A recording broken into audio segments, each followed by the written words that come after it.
Che Guevara The Cuban Revolution made him a legend. 8 years later he was dead.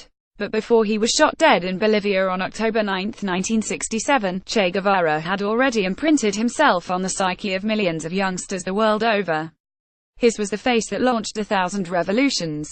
His cigar-chewing profile, his unkempt hair and straggly beard, his tilted beret, his military fatigues, his passionate address at the United Nations, his lifelong hatred of imperialism, his secret mission to the Congo in 1965, all these and more are intimately familiar to generations of idealists in God's own country and elsewhere.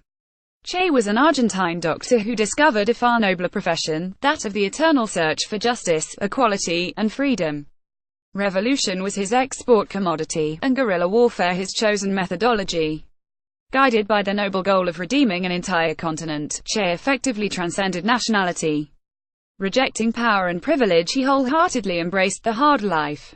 And he died for his beliefs. Much has been written by and about Che.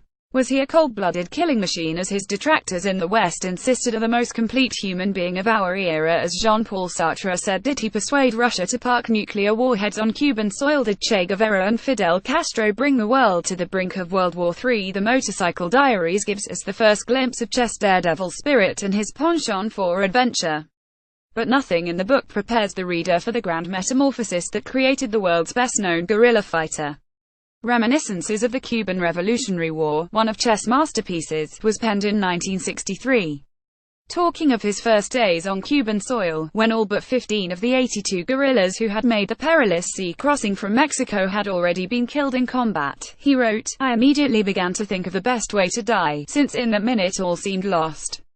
I remembered an old Jack London story in which the hero, aware that he is about to freeze to death in Alaskan ice, leans against a tree and prepares to die with dignity. That was the only thing that came to my mind." Che's efforts at dentistry are recounted with rib-tickling humor. "Besides the meagerness of my skill, we had no anesthetic, so I frequently used psychological anesthesia, a few harsh epithets when my patients complained too much about the work going on in the mouths. There's more. In the midst of the smoking ruins we found nothing but some cats and a pig. They had escaped the destructive fury of the invaders only to fall into our gullus." If Che hadn't become a guerrilla commandant, he could easily have been a best-selling author. He was such a prolific writer, and he had so much to say. Che's sparkling wit is surpassed only by his keen social consciousness and sharp intellect. Chile produces 20% of the world's copper, and in these uncertain times of potential conflict, copper has become vitally important because it is an essential component of various types of weapons of destruction.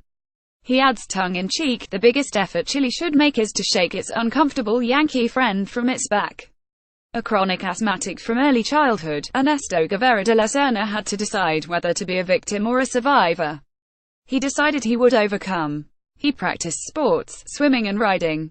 In 1947 he evaded military service by having cold shower before turning up at the barracks for his medical examination, knowing full well that it would trigger a severe asthmatic attack. Quite predictably, he was declared medically unfit when the revolution triumphed. Che became head of the National Bank of Cuba. There is an amusing story relating to his appointment. During a core group meeting, Castro inquired whether any of the attendees were economists. Che raised his hand. Castro remarked, "I didn't know you were an economist." Che replied, "Oh, I thought that you said communist." And that's how he landed the job. Che's appeal has not faded with the passage of time. He remains an enduring icon, a universal symbol of resistance to oppression. Everywhere in the world we come across Che Guevara t-shirts, keychains, mugs, and dozens of saleable products, churned out by a predominantly capitalist system. After all, no country has produced another like him.